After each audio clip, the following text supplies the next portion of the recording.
بسم اللہ الرحمن الرحیم۔ گمنام ہیروز کے معزز ناظرین و سامعین، السلام علیکم۔ ڈاکٹر محمد اونیب سلیمی کے ساتھ آپ سن رہے ہیں دیوتا۔ تو آئیے بڑھتے ہیں کہانی کی جانب۔ تم کہتی ہو تو میں اس کے دماغ میں پہنچنے کی کوشش کروں گی، لیکن وہ اتنے نادان نہیں ہوں گے۔ ہو سکتا ہے وہ افسر سانس روک لیتا ہو، اس طرح بھید کھل جائے گا۔ سونیا نے ایڈی کریمر سے کہا، افسر کا سراغ لگانے کے بعد اس کے گھر کا فون نمبر معلوم کرو اور فون کے ذریعے اس کی گھر والی سے یا اس کے گھر کے کسی فرد سے رابطہ قائم کرو۔ وہ اعلیٰ افسر یوگا کا ماہر ہو سکتا ہے، اس کا پورا خاندان تو نہیں ہو سکتا۔ اس اعلیٰ افسر کا سراغ لگانا مشکل نہیں تھا، وہاں کے افسران بڑی رازداری سے کام لے رہے تھے۔ ایک ہفتے بعد ایڈی کریمر نے معلوم کر لیا کہ وہ افسر کون ہے، کہاں رہتا ہے اور اس کا فون نمبر کیا ہے۔ رسونتی نے کہا، ایڈی، میں تمہارے پاس موجود ہوں، رابطہ قائم کرو۔ اس نے ریسیور اٹھایا، نمبر ڈائل کیا، پھر انتظار کیا۔ کسی نے ریسیور اٹھا کر پوچھا، آپ کس سے بات کرنا چاہتے ہیں؟ ایڈی کریمر نے ریسیور رکھ دیا۔ رسونتی اس بولنے والے کے دماغ میں پہنچ گئی، وہ گھر کا ملازم تھا۔ اعلیٰ افسر کی بیگم نے پوچھا، کس کا فون ہے؟ ملازم نے کہا، پتہ نہیں کون تھا، شاید لائن کٹ گئی ہے۔ رسونتی بیگم صاحبہ کے دماغ میں پہنچ گئی، اس کے ذریعے بڑی اہم معلومات حاصل ہوئیں، مثلاً یہ کہ وہ افسر کس وقت اس محل میں جاتا ہے اور کب واپس آتا ہے۔ ڈیوٹی سے فارغ ہونے کے بعد بھی محل سے تعلق رکھنے والے جونیئر افسران اس کے پاس آتے ہیں، کوئی چھٹی کی درخواست لے کر آتا ہے، کوئی ڈیوٹی کا وقت بدلنے کی درخواست کرتا ہے، کسی نہ کسی کام سے متعلقہ افراد آتے جاتے رہتے ہیں۔ سونیا نے یہ تمام رپورٹ سننے کے بعد کہا، رسونتی، تمہیں بہت زیادہ محنت کرنا ہوگی، ہمیشہ ملازم اور بیگم کے دماغ میں آتے جاتے رہنا ہوگا تاکہ دوسرے جونیئر افسران کے دماغوں تک پہنچ سکو۔ جونیئر افسران کے متعلق بھی یہی خیال تھا کہ وہ بھی یوگا کے ماہر ہو سکتے تھے۔ محل کے اطراف فولادی پہرا بٹھانے کے لیے یقیناً غیر معمولی افراد کا انتخاب کیا گیا ہوگا، خواہ وہ چھوٹے افسران ہوں یا بڑے۔ اس گھر کی بیگم اور ملازم کے ذریعے یہ معلوم ہوا کہ وہاں آنے والے تمام جونیئر افسران نہ شراب پیتے ہیں نہ سگریٹ۔ اس سے بھی یہی ظاہر ہوتا تھا کہ انہیں سانس روکنے میں مہارت حاصل ہے۔ سونیا نے رسونتی کو اچھی طرح سمجھا دیا تھا، کسی بھی معاملے میں جلد بازی نہ کرے، نہایت اطمینان اور سہولت سے مناسب وقت کا انتظار کرتی رہے۔ اس لیے وہ انتظار کرتی رہی، اس نے بے دھڑک کسی کے دماغ میں جانے کی حماقت نہیں کی۔ وہ اکثر بیگم صاحبہ کے دماغ میں موجود رہتی۔ ایک بار وہ شاپنگ کے لیے گئی تو رسونتی نے اس کے ذریعے دکاندار کے دماغ میں جگہ بنائی۔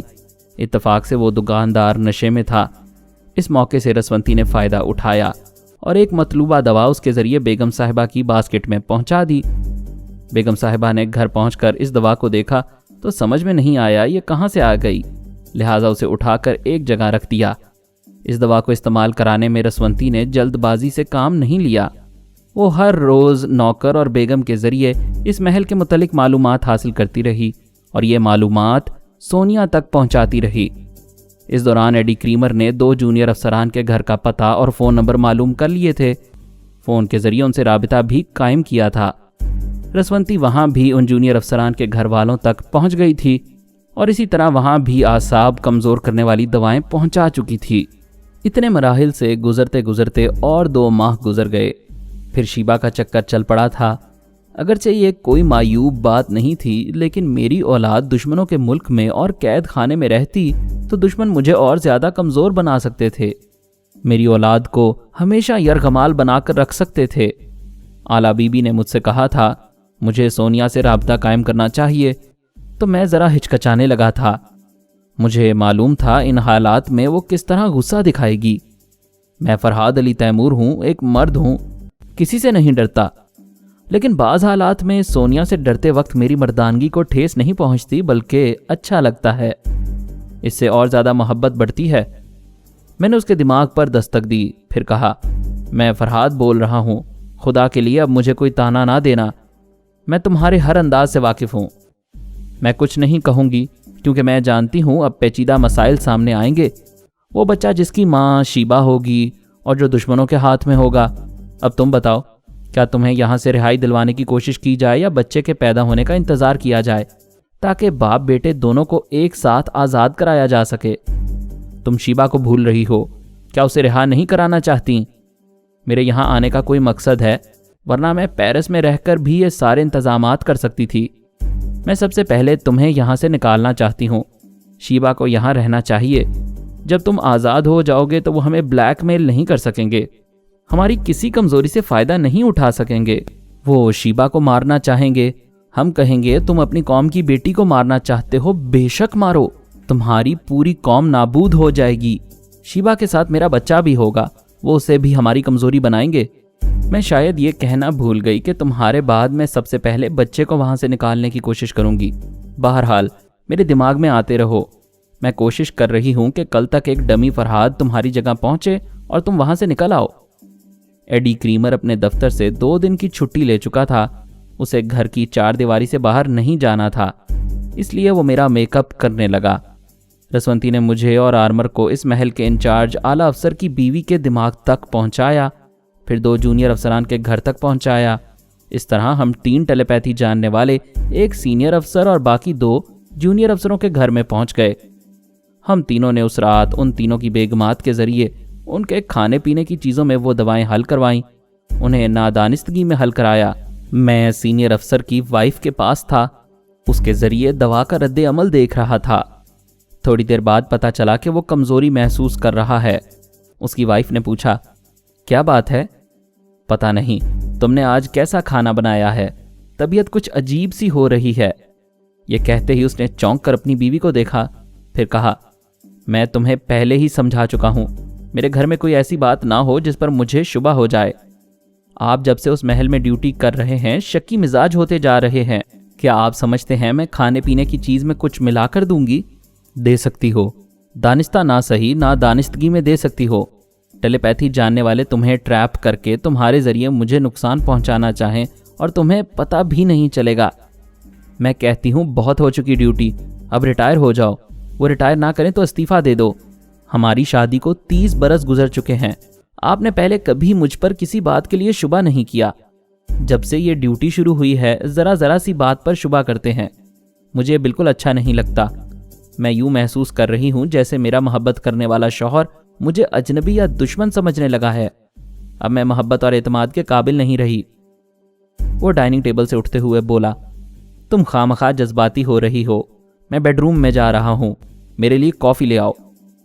آپ بہت زیادہ کام کرنے لگے ہیں، تھک جاتے ہیں، اب آپ بیڈ روم میں کافی پئیں گے، کوئی افسر ملنے آئے گا تو ڈرائنگ روم میں اس سے باتیں کریں گے، خود کو اور زیادہ تھکاتے رہیں گے۔ اس وقت 10 بجنے والے ہیں، آپ کو سو جانا چاہیے۔ وہ اس سے باتیں کرتی ہوئی بیڈ روم تک آئی۔ سینئر آفیسر ایک ایزی چیئر پر بیٹھ گیا، کرسی کی پشت سے ٹیک لگا کر سوچتے ہوئے انداز میں سامنے والی دیوار کو تکنے لگا۔ اس کی وائف نے پوچھا، کیا آپ نے بلڈ پریشر چیک کرایا تھا؟ مجھے موقع نہیں ملا۔ یہی بے پرواہی آپ کو وقت سے پہلے بوڑھا اور کمزور بنا دے گی۔ پھر آپ شبہ کرتے ہیں کہ ٹیلیپیتھی جاننے والے آپ کو میرے ذریعے ٹریپ کر سکتے ہیں۔ سینئر افسر کی آنکھیں بند ہو رہی تھیں۔ وہ اپنے شوہر کا ہاتھ تھام کر بولی، آئیے بستر پر لیٹ جائیں۔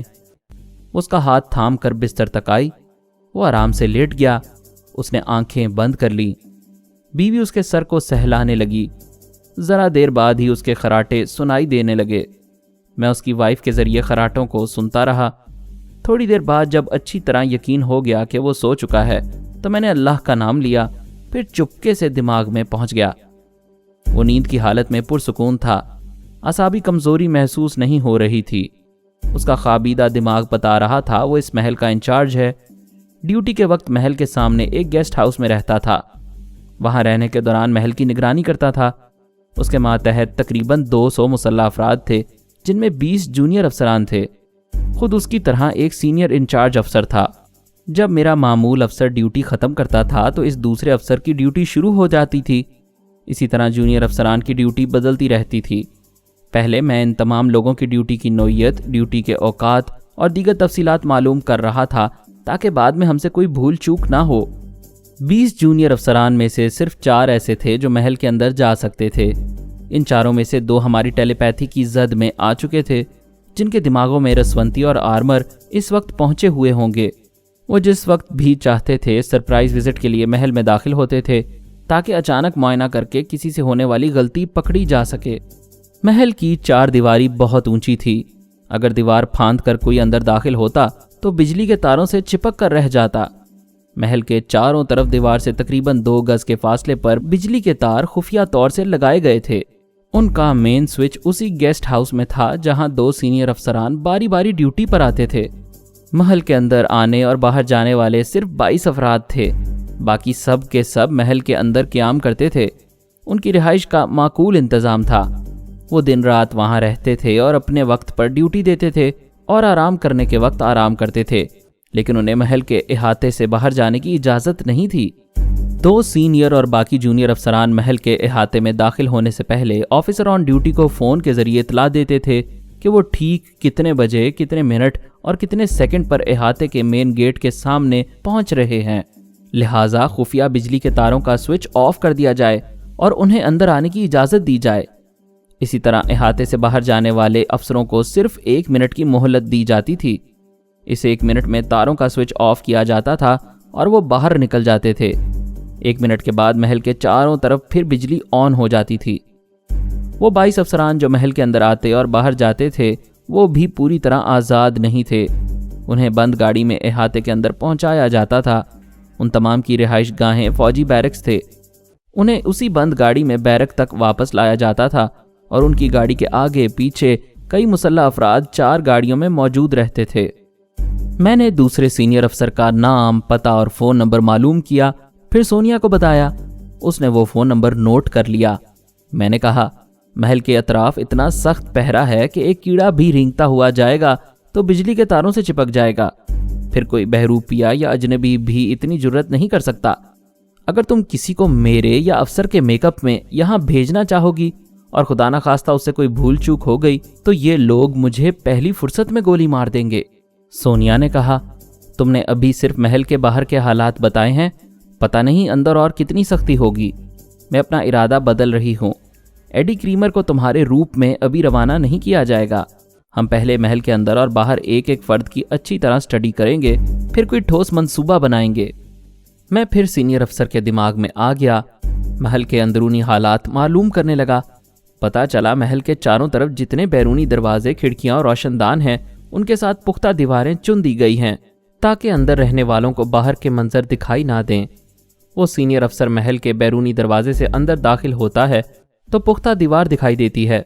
وہ دیوار کے ایک طرف چلتا ہوا ایک دروازے کی طرف آتا ہے، وہاں مسلح پہرے دار ہوتے ہیں۔ وہ اس کے لیے دروازہ کھولتے ہیں، تب وہ محل کے اندر پہنچتا ہے۔ محل کے اندر یوں تو کئی چھوٹے بڑے کمرے ہیں، لیکن 4 وسیع و عریض خواب گاہیں ہیں۔ چاروں خواب گاہیں بالکل ایک جیسی ہیں، ان میں سامان بھی ایک جیسا ہے۔ ایک خواب گاہ میں جو سامان جس جگہ رکھا ہے، باقی 3 خواب گاہوں میں بھی وہ سامان ٹھیک اسی جگہ رکھا ہوا ہے۔ سینئر آفیسر کبھی معائنے کے لیے جاتا ہے تو خود چکرا کر رہ جاتا ہے کہ ابھی کس خواب گاہ میں تھا اور دوسری بار کس خواب گاہ میں پہنچ رہا ہے۔ صرف یہی نہیں، ان خواب گاہوں کے اطراف جتنی راہداریاں ہیں وہ بھی ایک جیسی ہیں۔ تمام مسلح افراد ایک رنگ کی وردیاں پہنتے تھے اور وہاں کام کرنے والی کنیزوں کے لباس بھی ایک جیسے ڈیزائن اور ایک رنگ کے ہوتے تھے۔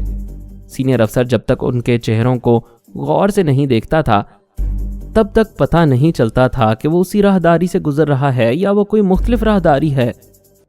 محل کے اس طرز تعمیر سے یہی اندازہ ہوتا تھا کہ اس کے اندر کے حصے کو بھول بھلیاں بنایا گیا ہے تاکہ کوئی باہر کا آدمی میری رہائی کے لیے آئے تو بھول بھلائیوں میں الجھ کر رہ جائے۔ سینئر افسر صرف اسی خواب گاہوں میں داخل ہوتا تھا جہاں میں یا شیبہ نہیں ہوتے تھے۔ ہر خواب گاہ کے باہر ایک بڑا سا ٹی وی رکھا ہوا ہوتا تھا۔ اسے آن کرنے سے اندر کا سارا منظر دکھائی دیتا تھا۔ یہ معلوم ہو جاتا تھا کہ خواب گاہ کے اندر کوئی ہے یا نہیں ہے، اگر ہے تو وہ کس حصے میں ہے اور کیا کرتا پھر رہا ہے۔ میں نے سینئر افسر کے خوابیدہ دماغ سے پوچھا، کیا وہ ٹی وی صرف 4 خواب گاہوں کے باہر رکھے ہیں یا اور بھی کہیں سے ان کو دیکھا جا سکتا ہے؟ اس کی سوچ نے بتایا، ہر خواب گاہ میں خفیہ کیمرے نصب ہیں، ان کے ذریعے میری حرکات و سکنات کو دیکھا جاتا ہے۔ میں اب تنہا رہتا تھا، اسی لیے انہیں شبہ تھا کہ میں کسی نہ کسی طرح فرار ہونے کی کوشش کروں گا، لہٰذا وہ کیمرے وہاں موجود رہیں گے تو مجھے دیکھا جاتا رہے گا۔ میں نے یہ بات سونیا کو بتائی، وہ سوچ میں پڑ گئی۔ میں نے کہا، یہاں خواب گاہ کی چھت اور دیواروں میں طرح طرح کے ڈیزائن بنے ہوئے ہیں، ان ڈیزائنوں میں کہیں کیمرے چھپائے گئے ہیں۔ ان کو تلاش کرنا کوئی بڑی بات نہیں ہے، لیکن کیمروں کو ناکارہ بنانے کی کوشش کروں گا تو انہیں پتہ چل جائے گا۔ وہ پریشان ہو کر بولی، میرا منصوبہ کام نہیں آئے گا۔ میں تو چاہتی تھی ایڈی کریمر کو تمہارے میک اپ میں کسی طرح یہاں پہنچا دوں، لیکن وہ جائے گا اور تم وہاں سے نکلو گے تو یہ سارا منظر انہیں کسی دوسری جگہ نظر آتا رہے گا۔ وہ ہماری کوششوں کو ناکام بنا دیں گے۔ میں نے پوچھا، رسونتی اور آرمر کے ذریعے رپورٹ مل گئی ہے؟ ہاں، وہ دونوں جونیئر افسروں کے دماغوں سے معلومات اکٹھی کر رہے ہیں، لیکن ان کی معلومات سینئر افسر کے مقابلے میں زیادہ نہیں ہیں۔ اس کے باوجود وہ دونوں جونیئر افسر کسی وقت بھی ہمارے کام آ سکتے ہیں۔ اب ہمارے سامنے ایک ہی راستہ ہے، رسونتی اور آرمر تمہارے پاس آئیں تو کہہ دینا کہ ان جونیئر افسروں پر ترمیمی عمل کریں اور انہیں اپنا معمول بنا کر رکھیں۔ میں بھی یہی کرنے جا رہا ہوں۔ میں پھر سینئر افسر کے دماغ میں آ گیا، اس پر ترمیمی عمل کرنے لگا۔ اس عمل کے ذریعے میں نے اس کے دماغ میں یہ بات بٹھا دی کہ وہ آئندہ پرائی سوچ کی لہروں کو اپنے دماغ میں محسوس نہیں کرے گا، لیکن اپنے آپ کو دماغی طور پر اسی طرح توانا محسوس کرے گا، اور اس خوش فہمی میں مبتلا رہے گا کہ کوئی اس کے دماغ میں آئے گا تو وہ محسوس کر کے سانس روک لے گا۔ 1 گھنٹے بعد میں سونیا کے دماغ میں آیا۔ اس وقت رسونتی اور آرمر بھی وہاں موجود تھے۔ وہ بتا رہے تھے کہ اسی طرح کا ترمیمی عمل انہوں نے جونیئر افسروں پر کیا ہے۔ اب وہ ہمیشہ ان کے دماغوں میں آسانی سے پہنچ سکیں گے۔ سونیا نے کہا، فی الحال اتنا ہی کافی ہے، اب ہمیں مناسب وقت کا انتظار کرنا پڑے گا۔ مناسب وقت کا انتظار کرنا ہی تھا، اس کے سوا کوئی چارہ نہیں تھا۔ پہلے ہم بڑی آسانی سے دشمنوں کی چالوں کو ناکام بنا دیتے تھے، انہیں ٹیلی پیتھی کے ذریعے حیرت زدہ کر دیتے تھے اور ان کے چنگل سے نکل آتے تھے، لیکن جیسے جیسے وقت گزر رہا تھا دشمن ہم سے زیادہ چالاک ہوتے جا رہے تھے۔ پچھلی بار انہوں نے شیبا کو 1 برس 2 ماہ تک جزیرے میں قید رکھا، جس طرح آج میں گن پوائنٹ پر ہوں۔ وہ جب چاہیں مجھے گولی مار سکتے ہیں۔ اسی طرح شیبا بھی گن پوائنٹ پر تھی۔ ہم کوئی چالاکی دکھا کر اسے جزیرے سے واپس نہیں لا سکتے تھے۔ ہمیں طویل عرصے تک مناسب وقت کا انتظار کرنا پڑا تھا۔ اب پتہ نہیں میرے لیے کتنا عرصہ لگنے والا تھا۔ میرا اندازہ تھا 6 ماہ سے پہلے ہی میں وہاں سے نکل آؤں گا، لیکن اندازہ غلط ہو رہا تھا۔ 1.5 برس گزر گیا تھا اور وہاں سے نکلنے کی کوئی صورت نہیں تھی۔ اصل مصیبت یہ تھی کہ ہر طرف ٹی وی کیمرے لگے ہوئے تھے اور میری نقل و حرکت کو دوسری جگہ پیش کرتے رہتے تھے۔ سونیا نے کہا، کسی طرح کسی ایک کنیز کے دماغ تک پہنچنے کی کوشش کرو۔ اگر تم نے اسے ٹریپ کر لیا اور محل کے باہر بھیج دیا تو میں اس کے روپ میں کنیز بن کر محل میں آ جاؤں گی۔ وہاں ہم 1 سے 2 ہوں گے اور دونوں مل کر کوئی نہ کوئی راستہ ڈھونڈ ہی نکالیں گے۔ اس مشورے پر بھی عمل کرنے کی کوئی صورت نظر نہیں آ رہی تھی۔ جب شیبا میرے ساتھ رہا کرتی تھی تو کتنی ہی کنیزیں آتی جاتی تھیں اور گونگی بنی رہتی تھیں۔ وہ اب بھی میرے پاس آتی تو میں انہیں کسی نہ کسی بہانے سے بولنے پر مجبور کر دیتا، لیکن میں بالکل تنہا رہتا تھا۔ کوئی کنیز میری خدمت کے لیے نہیں آتی تھی۔ کسی چیز کی ضرورت ہوتی تو مسلح گارڈز آتے تھے اور میری ضرورت کا سامان رکھ کر چلے جاتے تھے۔ شیبا اب مہینے میں 1 بار مجھ سے ملنے آتی تھی، وہ بھی اس طرح کہ خوابگاہ کا دروازہ کھلتا تھا، وہ کوریڈور میں کھڑی رہتی تھی اور میں خوابگاہ کے اندر رہتا تھا۔ کتنے ہی سپاہی مجھے گن پوائنٹ پر رکھتے تھے۔ میں شکایت کرتا تھا، کیا تم بھی مطلب کی بندی ہو؟ مطلب نکال کر مجھ سے ملنا چھوڑ دیا؟ وہ عاجزی سے بولتی تھی، فرہاد شبہ نہ کرو، میں تمہارے بغیر نہیں رہ سکتی، لیکن میرے بڑے کہتے ہیں کہ میں تمہارے پاس جاؤں گی اور مجھے کوئی نقصان پہنچے گا تو وہ تمہیں گولی مار دیں گے۔ میں نے غصے سے کہا، جب دیکھو گولی مار دیں گے، جب دیکھو گولی مار دیں گے، اگر مارتے ہیں تو مارنے دو، تم مجھ سے دور کیوں رہتی ہو؟ میں تنہا نہیں رہ سکتا۔ تم اپنی مرضی کے مالک نہیں ہو اور نہ ہی اب میرا حکم یہاں چلتا ہے۔ شاید تمہیں یقین نہ ہو، میرے بڑے اب مجھ پر بھی اعتماد نہیں کرتے ہیں۔ آخر کیوں اعتماد نہیں کرتے؟ وہ مجھ سے کہا کرتے تھے میں اعلیٰ بی بی کے پاس جایا کروں اور معلوم کروں کہ ٹرانسفارمر مشین حاصل کرنے کے سلسلے میں کیا کچھ ہو رہا ہے۔ میں نے کئی بار تمہارے کوڈ ورڈز استعمال کیے، اعلیٰ بی بی سے معلومات حاصل کی، لیکن پھر میرا بھید کھل گیا۔ اعلیٰ بی بی نے سمجھ لیا کہ میں دھوکہ دے رہی ہوں۔ تم نے اپنے کوڈ ورڈز تبدیل کر دیے۔ یہ تو تم پرانی بات کر رہی ہو۔ اس کے بعد بھی میں دوسرے ذرائع سے معلوم کرتی رہی، خیال خوانی کے ذریعے اعلیٰ بی بی کے ایسے 2 چوروں کے پاس پہنچتی رہی جن کے دماغ حساس نہیں ہیں۔ میں ان سے پہلے بھی مل چکی ہوں، ان کے لب و لہجے مجھے یاد تھے، میں ان کے ذریعے معلوم کرتی رہی تھی۔ اس کے باوجود ٹرانسفارمر مشین کے متعلق صحیح معلومات حاصل نہیں ہو رہی ہے۔ میں نے مسکرا کر کہا، تم ادارے میں کافی عرصہ رہ چکی ہو، اعلیٰ بی بی سے ہمیشہ ملتی رہی ہو، کیا تمہیں نہیں معلوم کہ وہ کتنی ذہین اور حاضر دماغ ہیں؟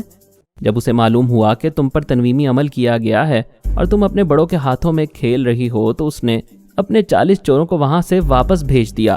وہ خود اکیلی ہے اور اس اکیلی کے دماغ میں تم کبھی نہیں پہنچ سکو گی۔ میرے بڑے کہتے ہیں اب ٹرانسفارمر مشین تک پہنچنے کے لیے تمہیں استعمال کرنا ہی ہوگا۔ وہ کہہ رہے ہیں تم راضی خوشی ان کا ساتھ دو۔ میں بھلا کس طرح ساتھ دے سکتا ہوں؟ اگر ہم دونوں ٹیلی پیتھی کے ذریعے اس مشین کو یہاں لانے میں کامیاب ہو جائیں گے تو تمہاری جان بخش دی جائے گی۔ میری جان تو خدا کے ہاتھ میں ہے، وہی مارنے والا ہے اور وہی زندگی دینے والا ہے۔ میں نے ان سے پہلے ہی کہہ دیا تھا کہ تم کبھی نہیں مانو گے۔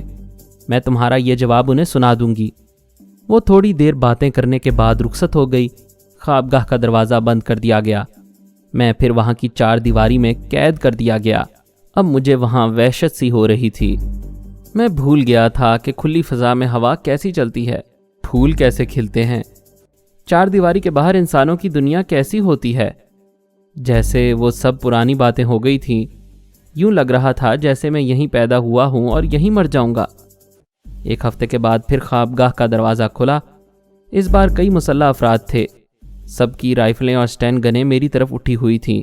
ان کے ساتھ آنے والے افسر نے کہا، مسٹر فرہاد علی تیمور، تم نے بہت آرام کر لیا، بہت حرام کی کھا چکے، اب ذرا کال کوٹھری کی ہوا کھانے چلو۔ رسونتی اس وقت میرے پاس موجود تھی، پریشان ہو کر بولی، یہ کمبخت اب کیا چاہتے ہیں؟ ظاہر ہے ٹرانسفارمر مشین کے سلسلے میں مجھ سے کام لینا چاہتے ہیں۔ میں انکار کر رہا ہوں، یہ مجھ سے زبردستی کریں گے۔ میں چپ چاپ ان کے درمیان آیا۔ ان سب کے ہاتھوں میں خطرناک ہتھیار تھے، اس کے باوجود وہ مجھ سے سہمے ہوئے تھے۔ سٹین گنوں اور رائفلوں کی نالیاں اس طرح میری طرف کیے ہوئے تھے کہ ذرا بھی خطرہ محسوس ہوگا تو گولی مار دیں گے۔ میں ان کے درمیان چلنے لگا۔ رسونتی بہت پریشان تھی، کہنے لگی، کیا میں سونیا کو جا کر بتاؤں؟ میں نے مسکراتے ہوئے کہا، اسے بتانے سے کیا ہوگا، وہ یہاں آ تو نہیں جائے گی۔ مگر یہ کیا ہو رہا ہے؟ پتہ نہیں یہ لوگ تمہیں کہاں لے جا رہے ہیں، تمہارے ساتھ کیا سلوک کریں گے۔ خدا کا شکر کرو اس محل سے باہر نکلنے کا موقع تو ملے گا، ذرا دیکھتی رہو آگے آگے کیا ہوتا ہے۔ وہ مجھے دوسری خوابگاہ میں لے آئے۔ میں پہلی بار دوسری خوابگاہ میں آیا تھا، اسے دیکھ کر حیران رہ گیا۔ مجھے یوں لگا جیسے میں واپس اپنی اسی خوابگاہ میں پہنچ گیا ہوں۔ ایک ذرا فرق نہیں تھا، میری خوابگاہ میں جو سامان جیسے رکھا ہوا تھا ویسا ہی سامان یہاں بھی اسی جگہ رکھا ہوا تھا۔ ہاں، فرق صرف اتنا تھا کہ میں نے لباس تبدیل کرنے کے بعد اپنا اتارا ہوا جو لباس پلنگ پر ڈال دیا تھا، وہ لباس یہاں پلنگ پر نظر نہیں آ رہا تھا، اسی لیے خیال آتا تھا کہ یہ دوسری خوابگاہ ہے۔ پھر اس بات کی تصدیق ہو گئی۔ وہ مجھے اپنے ساتھ لیتے ہوئے اس خوابگاہ کے سٹور روم میں آئے۔ وہاں ایک چور دروازہ کھلا ہوا تھا، تہہ خانے میں جانے والی سیڑھیاں نظر آ رہی تھیں۔ وہ افسر اپنے مسلح آدمیوں کے ساتھ اسی تہہ خانے سے محل کے اندر آیا تھا، تبھی وہ پہلے سے کھلا ہوا تھا۔ میں نے سینئر آفیسر کا دماغ اچھی طرح پڑھ لیا تھا۔ اسے اس بات کا علم نہیں تھا کہ یہاں کسی خوابگاہ میں کہیں تہہ خانے کا راستہ بھی ہے۔ وہاں کے حکام یا بلائنڈ کلب کے ممبران اتنی رازداری برت رہے تھے کہ باہر ڈیوٹی دینے والے افسران کو بھی اندر کے حالات معلوم نہیں تھے۔ وہ محل میں داخل بھی ہوتے تھے تو راہداری سے گزرتے ہوئے ٹی وی اسکرین پر خوابگاہ کے اندر کا منظر دیکھ لیتے تھے۔ وہ یہ کبھی نہیں دیکھ سکتے تھے کہ کسی خوابگاہ کے سٹور روم میں چور دروازہ بھی ہے۔ کچھ افراد تہہ خانے کی سیڑھی سے اتر کر نیچے گئے، کچھ اوپر مجھے اپنے نرگے میں لیے ہوئے تھے۔ پھر مجھے اترنے کے لیے کہا گیا۔ آگے بھی موت تھی، پیچھے بھی موت۔ میں چپ چاپ تہہ خانے میں پہنچ گیا۔ اندر بہت کشادہ جگہ تھی، ایک طرف ایک سرنگ نما راستہ دور تک چلا گیا تھا۔ میں نے رسونتی سے کہا، اتنی طویل قید سے تنگ آ گیا ہوں، اب تو یہاں سے بھی بھاگوں گا۔ یہ کیا کہہ رہے ہو؟ کچھ کرنے سے پہلے سونیا سے مشورہ کر لو۔ میرے لیے کوئی کچھ نہیں کر سکے گا، مجھے ہی ہاتھ پاؤں مارنا ہوں گے۔ میں نے پھر ایک بار سرنگ نما راستے کی طرف دیکھا، سوچا اگر میں کسی کو قابو میں کر لوں اور اسے مارنے کی دھمکی دوں تو شاید مسلح افراد اسے بچانے کے لیے مجھ پر حملہ نہ کریں۔ رسونتی نے تڑپ کر کہا، فرہاد ایسا نہ کرو، وہ تمہیں مار ڈالیں گے۔ وہ افسر میرے آگے آگے چل رہا تھا۔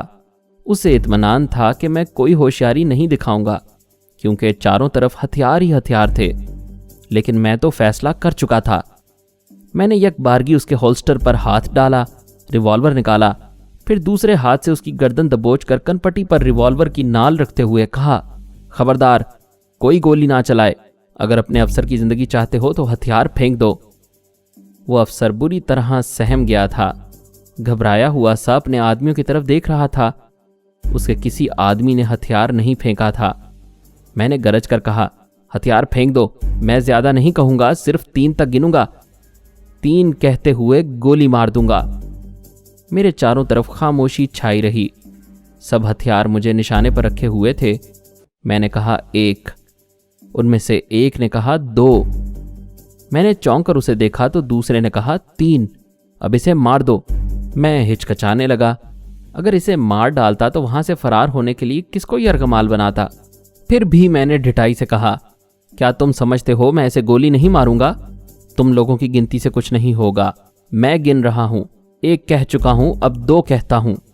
پھر میرے 3 کہنے سے پہلے ہی ایک نے رائفل اٹھا کر ٹریگر دبایا، ٹھائیں سے آواز آئی اور گولی اس افسر کی پیشانی کو توڑتی ہوئی نکل گئی۔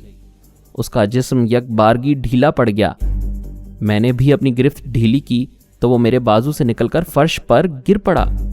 دوسری بار ٹھائیں کی آواز سنائی دی، وہ گولی میرے ہاتھ پر لگی تھی۔ ریوالور ہاتھ سے نکل کر دور چلا گیا۔ مجھے عقل آ گئی کہ ایک افسر کی زندگی مجھ سے زیادہ قیمتی نہیں ہے۔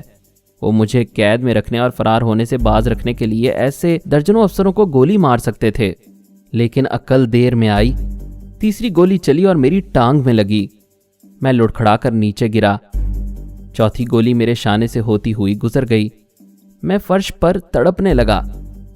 رسونتی میرے دماغ میں چیخ رہی تھی، یہ کیا ہو رہا ہے فرہاد؟ میں تمہارے لیے کیا کروں؟ ان میں سے کوئی اپنی آواز نہیں سنا رہا ہے، میں تمہیں کیسے بچاؤں؟ او خدایا، یہ کیا ہو رہا ہے؟ بھائی آرمر جلدی آؤ، فرہاد کے پاس رہو، میں سونیا کے پاس جا رہی ہوں۔ مجھے 3 گولیاں لگی تھیں، ان میں سے ایک میرے ہاتھ کو چھو کر گزری تھی، دوسری بازو سے آر پار ہوئی تھی، تیسری بھی ٹانگ سے آر پار ہو گئی تھی۔ اگر کوئی جسم میں رہ جاتی تو میں برداشت نہ کر سکتا، بے ہوش ہو جاتا۔ فی الحال کئی گولیاں کھانے کی سکت تھی، شاید وہ بھی یہی سمجھ رہے تھے، اسی لیے چوتھی بار فائر کی آواز سنائی دی اور وہ گولی میری دوسری ٹانگ میں پیوست ہو گئی۔ پھر تو مجھ سے برداشت نہ ہو سکا، ایسا لگ رہا تھا جیسے میرے اندر آگ لگ گئی ہے۔ ایسی شدید تکلیف تھی کہ بیان سے باہر تھی، برداشت سے باہر تھی۔ میں دیکھتے ہی دیکھتے بے ہوش ہو گیا۔ میں نے پہلی بار گولیاں نہیں کھائی تھیں، اب سے پہلے نہ جانے کتنی گولیاں میرے جسم میں پیوست ہو چکی تھیں۔ برازیل کے ایک چھوٹے سے شہر میں مجھ پر سب سے زیادہ گولیاں برسائی گئی تھی، چاروں طرف سے فائرنگ ہوتی رہی تھی اور میں گولیوں کی بوچھاڑ میں تڑپ تڑپ کر تقریباً موت کے منہ میں جا چکا تھا۔ لیکن زندگی ہو تو انسان بظاہر مرتا ہے، لیکن اندر قدرتی حرارت موجود ہوتی ہے۔ اس قدرتی حرارت نے مجھے دوبارہ زندگی دی۔ اس بار بھی مجھے یقین تھا کہ دشمن مجھے جان سے نہیں ماریں گے، البتہ بری طرح زخمی کریں گے، موت کے دہانے تک پہنچا دیں گے، پھر وہاں سے واپس لانے کی کوشش کریں گے، کیونکہ میری موت ان کی موت ہوگی۔ جب رسونتی، سونیا اور جناب شیخ صاحب بازی میں مجھے ہار جائیں گے تو پھر یہودیوں کو کیسے زندہ چھوڑیں گے؟ انہیں نیست و نابود کرنے کے لیے رسونتی اور آرمر کی صلاحیتیں ہی کافی تھیں۔ میری بے ہوشی کے دوران وہ دونوں خیال خوانی کے ذریعے اسرائیلی حکام اور یہودی اکابرین کے پاس فردن فردن پہنچ رہے تھے اور انہیں چیلنج کر رہے تھے، ان سے کہہ رہے تھے، تم نے آسمانی کتابوں میں قیامت کا ذکر پڑھا ہوگا، سمجھا ہوگا، مگر دیکھا نہ ہوگا۔ اب قیامت آ رہی ہے، تمہاری سیاسی، فوجی اور سماجی زندگی دیکھتے ہی دیکھتے نیست و نابود ہونے والی ہے۔ ہم صرف فرہاد کو زندہ رکھنے کی خاطر خاموش تھے، تمہارے آدمیوں نے اس پر گولیاں چلا کر تم سب کے لیے موت کا پروانہ لکھ دیا ہے۔ ہم انتظار کر رہے ہیں، اگر وہ ہوش میں نہ آیا، خدا نخواستہ اس کی سانس اکھڑے گی تو اسرائیل کی سرزمین سے تم سب کے قدم اکھڑ جائیں گے، کوئی ہمیں نہیں روک سکے گا۔